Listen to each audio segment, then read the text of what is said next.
খাট সুকেস বানিয়ে সবই করছি আমি, কিন্তু ওই লোকটা আমাদের এরমভাবে ঠকাবো। আমার বাড়ি হচ্ছে জামালপুর জেলা।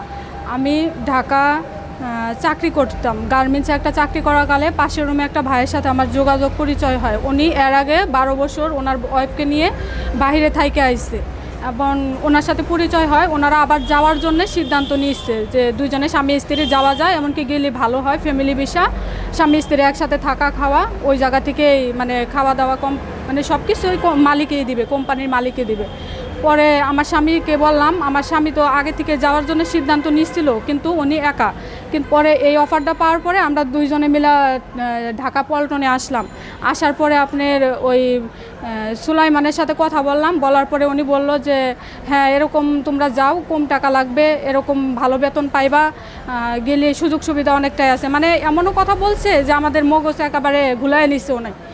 পরে আমরা প্রথমে পাসপোর্ট করলাম, পাসপোর্ট করার পরে পাসপোর্ট জমা দিয়েছে, তারপরে ওই স্লিপটা নিয়ে ওনারই লোক দিয়ে মেডিকেল করাইছে, কিন্তু আমরা তো বুঝতে পারিনি যে ওনার লোক দিয়ে করাইলে আমাদের টাকা বেশি লাগতেছে। ভাবলাম যে ভালো হবে হয়তো, এই কথা ভাইবা ওনার লোক দিয়ে মেডিকেল করাইছে, করছি।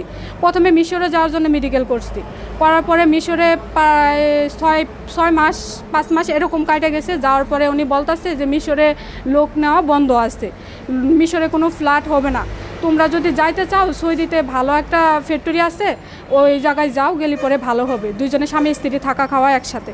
পরে টাকা তো জমা দিচ্ছি, এখন আমাদের তো আর মানে কোনো পিছন দিক পাইছানোর মতো কোনো অপশান নাই। পরে তারপর আপনি হ্যাঁ বললাম, বলার পরে উনি সৌদির মেডিকেল করালো, সৌদির মেডিকেল করাইছে। এমনকি আমরা বিশ্বাস দিনেই বলে উনি ওই যেই মালিকের আন্ডারে আমাদেরকে পাঠাইবো, ওই মালিকের লগে কথা বলাইছে, ভিডিও কলে দেখাইছে, মেশিন কিনছে, নতুন ফ্যাক্টরি, নতুন ফ্লোর চালু করছে। মানে এইসব দেখানোর পরে যে কোনো একটা মানুষেরই নর্মালি বিশ্বাস হয়ে যাওয়ার কথা। তারপর আমরা সিদ্ধান্ত নিলাম হ্যাঁ যাবো। পরে একবার মেডিকেল করছি, তারপর মিশরের জন্য আরেকবার করলাম সৌদির জন্য। সৌদির দুইজনের মিলা 30,000 টাকা লাগছে মেডিকেল। আমরা দুইজনে একবার করছি সৌদির জন্যে, আবার ওরে এক্সট্রাভাবে আরেকবার করাইছে এমনিতেই, সেই জন্যে লাগছে আপনার 10,500 টাকার মতো। মোট এদিকে অনেকগুলো টাকাই গেছে আবাই সবাই, আবার পুলিশ ক্লিয়ারেন্স আবেদন এইসব মিলা হারে প্রায় 1 লাখ টাকার উপরে গেছে দুইজনে, শুধুমাত্র খরচাপাতি, আবার দৌড়াদৌড়িও আছে। আর প্রায় 3.5 লাখ টাকার মতো ক্যাশ টাকা ওনারে আমরা জমা দিছি, দৌড়াদৌড়ি খরচা এরা সেটা মিলা হারে 5 লাখ টাকার উপরে আমার চলে গেছে, 5 লাখ টাকার উপরে চলে গেছে। আমি 2 লাখ টাকা লোন তুলছি, লোন তোলার টাকা ওনাকে দিচ্ছি। এখন পর্যন্ত আমি বাড়িতে যাই মাত্র 2 মাস ছিলাম, উনি ডেট দেওয়ার পরে 2 মাস থাকার পরে বাড়ি থেকে চলে আসছি, যে উনি ডেট দিচ্ছে না, তাহলে আমি কি করবো এখন? আমার তো কিস্তি চালার লাগবে, আমার ফ্যামিলির অবস্থা তো খুবই খারাপ। ওনারা দিন হয় না দিন খায়, আমার আব্বাই ভ্যান চালায়, আমার শ্বশুরের মাসের কাম করে খায়, আমরা দুজন মানুষ গার্মেন্টসে চাকরি করছি। এই অবস্থায় যাইতে চাইছি শুধুমাত্র এই কারণে, যদি আমরা আমার ফ্যামিলিরা একটু ভালোভাবে চলতে পারে, আমরা যদি ভালোভাবে চলতে পারি, সবাই তো বড় হওয়ার আশা করে। আর আমাদের অবস্থা তো খুবই খারাপ, গার্মেন্টসে যেহেতু চাকরি করি। আমার বিয়ের বয়স 8 বছর, 8 বছরের বিয়ের পরে আমার সংসারে একটা নুনের খুঁটি পর্যন্ত ছিল না, আর সেই সংসারে চুল পরিমাণ আমার ঘাটতি ছিল না। ঘরের ভিতরে আমি সমস্ত জিনিসই করছিলাম, খাট সুকেস বানিয়ে সবই করছি আমি, কিন্তু ওই লোকটা আমাদের এরমভাবে ঠকাবো আমি বুঝতে পারিনি। এখন আপনারা আসলে বিদেশে যেতে চাচ্ছেন, মানে আপনি তো আপনার হাজবেন্ডকে বলতে পারতেন যে আপনি যান, কিন্তু আপনিও যেতে চাইছেন আসলে। আমি যাইতে চাইছি যে দুইজন মানুষ যদি এক জায়গায় যায় চাকরি করি, কি বেশি টাকা ইনকাম করি, তাহলে স্বামী স্ত্রী দুইজন আবার দেশে ফিরে এসে দুজন একসাথে থাকতে পারবো।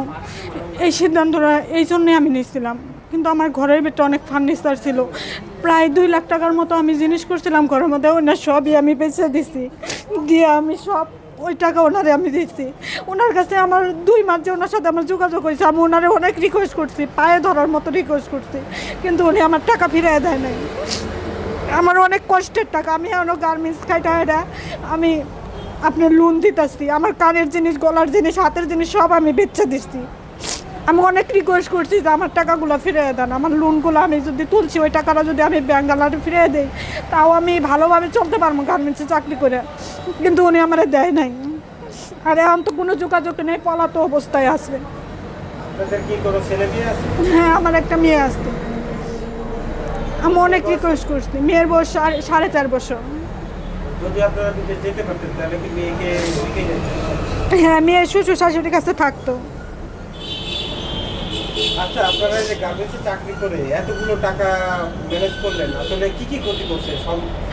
আপনার 8 বছর আমি চাকরি করছি বিয়ের পরে গার্মেন্টসে। 8 বছরের যত অর্থ ছিল আমার সবটুকু আমি ওনারে দিচ্ছি। আর যতটুকু আমার শর্ট পড়ছে আমি ঘরের জিনিস বেচছি, আবার 2 লাখ টাকা আমি লোন তুলছি। ওনারে শুধুমাত্র ক্যাশ টাকা আমি 3.5 লাখ টাকা জমা দিচ্ছি, কিন্তু এর উপরেও তো আমার অনেক খরচা গেছে। এমনা টাকাও আমার ওই ক্যাশ টাকা থেকে আমার ভাঙ্গা লাগছে। 5.5 লাখ টাকার আমার উপরে গেছে খরচা। আসসালামু আলাইকুম, আমার নাম মোহাম্মদ শহীদ হোসেন, আমার বাড়ি বগুড়া জেলা। আমি ঢাকায় গার্মেন্টসে চাকরি করি। আমার এক বন্ধুর মাধ্যমে আমি এই নয়াপল্টনে আসি যে আমারে মিশরে পাঠাবো গার্মেন্টস ভিসায়। আমার স্বামী স্ত্রী পাঠাবো গার্মেন্টস ভিসায়। পরে মেডিকেল করাইছে, ভিসা আজকে দিব কালকে দিব বলতে বলতে 6 মাস পার করে দিচ্ছে, আমাদের ভিসা দেয় না। পরে বলছে যে মিশরের সমস্যা, পাঠানো যাবে না, তোমরা সৌদি যাও। পরে আমরা 6 দিন মেডিকেল করি। আবার 6 দিন মেডিকেল করার পরে আবার 3 মাস ঘুরাইছি। ঘুরানোর পরে বলছে যে তোমাদের যাওয়া যাবে না, ওখানে ওখানে সমস্যা চলতেছে, ভিসা আসতেছে না।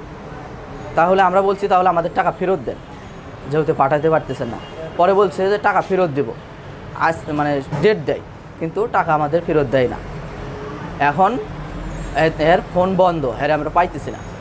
আমরা থানায় অভিযোগ করছি, থানায় জিটি করছি, মামলাও হয়েছে। এখন কি চান আপনি? আমরা বাইরে যেতে চাই না, আমাদের টাকা আমাদের ফেরত দিই। আমি ওয়াইফের নেওয়ার জন্য করছি যে 2 জনে ওখানে ফ্যামিলি ভিসা দিব, আমাদের ফ্যামিলি কোয়ার্টার দিব, মানে ওখানে অফিসিয়ালভাবে নিয়ে যাবো আমাদের, সরকারিভাবে এটা অফিসিয়ালভাবে আমাদের ওখানে থাকার খাওয়ার ব্যবস্থা করে দিব। ওখানে একই জায়গায় চাকরি করব, এই কারণে চিন্তা করছি তাহলে তো ফ্যামিলি গেলে ভালো হয় আমার, তাহলে এই জন্য আমি যেতে চাইছি। এজেন্সি কোন এজেন্সির মাধ্যমে দেখছেন? আমরা সোমাইয়া টুয়েলভ এজেন্সির ইয়ার মালিকের নাম সোলেমান, আজাদ সেন্টার, পুরান পল্টন।